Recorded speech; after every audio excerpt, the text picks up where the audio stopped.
اے محمد صلی الله علیه وسلم دوی ته وایا زه تاسو ته دا نه وایم چې له ما سره د الله خزانې دي، نه زه د غیب علم لرم او نه دا وایم چې زه پرېښته یم. زه خو یوازې د هغې وحی پیروي کوم چې ما ته را استوله کیږي. بیا له دوی نه پوښتنه وکړه آیا ړانده او سترګور دواړه برابرېدی شي؟ آیا تاسو فکر نه کوئ؟ او اے محمد صلی الله علیه وسلم ته د دې وحی د علم په وسیله هغو خلکو ته نصیحت وکړه چې له دې خبرې څخه ویریږي چې د خپل رب حضور ته به یو وخت په داسې حال کې وړاندې کړی شي چې له هغه پرته به هلته کوم داسې وسوال واکمن نه وي چې د هغوی ملاتړ مرستندوی وي یا د هغوی سپارښت وکړي. ښایي چې له دې نصیحت څخه په پند اخیستلو هغوی د خدای د ویرې کړنلاره غوره کړي. او کوم خلک چې شپه او ورځ رب ته لاس په دعا دي او د هغه خوښي غواړي هغوی له خپل ځانه لرې مه شړه. د هغوی له حساب نه د هیڅ شي پیټی پر تا نشته او ستا له حساب نه د هیڅ شي پیټی پر هغو نشته. د دې له پاسه هم که ته هغوی لرې وشړې نو په ظالمانو کې به وشمېرل شي.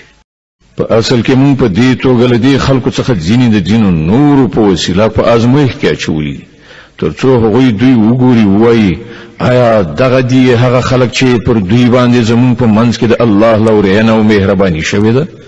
هو آیا خدای خپل شکر ایستونکي بندگان له دوی نه ډیر ښه نه پیژني؟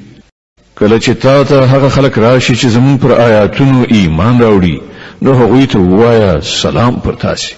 ستاسې رب د رحم او مهربانۍ کړنچاره پر خپل ځان باندې لازمه کړې ده. دا د هغه رحم او مهرباني ده چې کله تاسې نه څوک په ناپوهۍ سره د کومې بدۍ مرتکب شوی وي بیا له هغه وروسته توبه وباسي او خپله رویه اصلاح کړي نو هغه ورته بخښنه کوي او له نرمۍ څخه کار اخلي.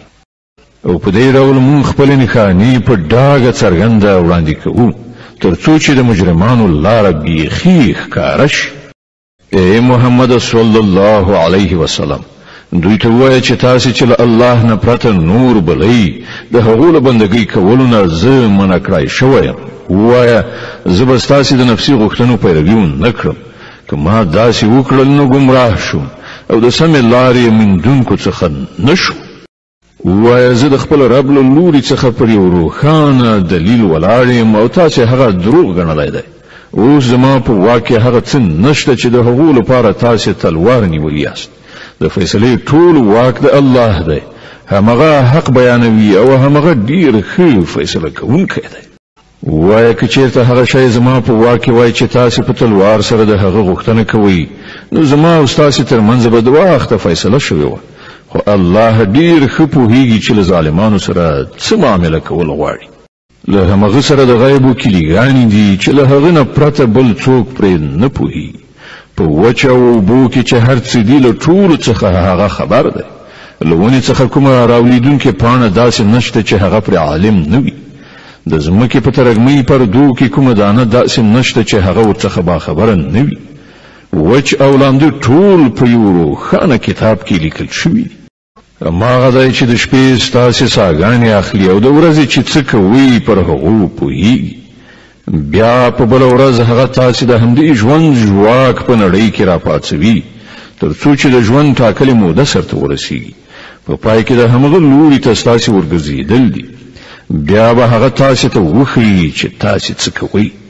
پر خپلو بندګانو هغه بشپړ وس واک لري او پر تاسې څارونکي ټاکي لیږي تر دې پورې چې کله له تاسې څخه د کوم یو د مرګ نیټه رارسیږي نو د هغه لیږل شوي پرښتې د هغه ساه اخلي او د خپلې فریضې په سرته رسولو کې یو بڅری لنډون نه کوي.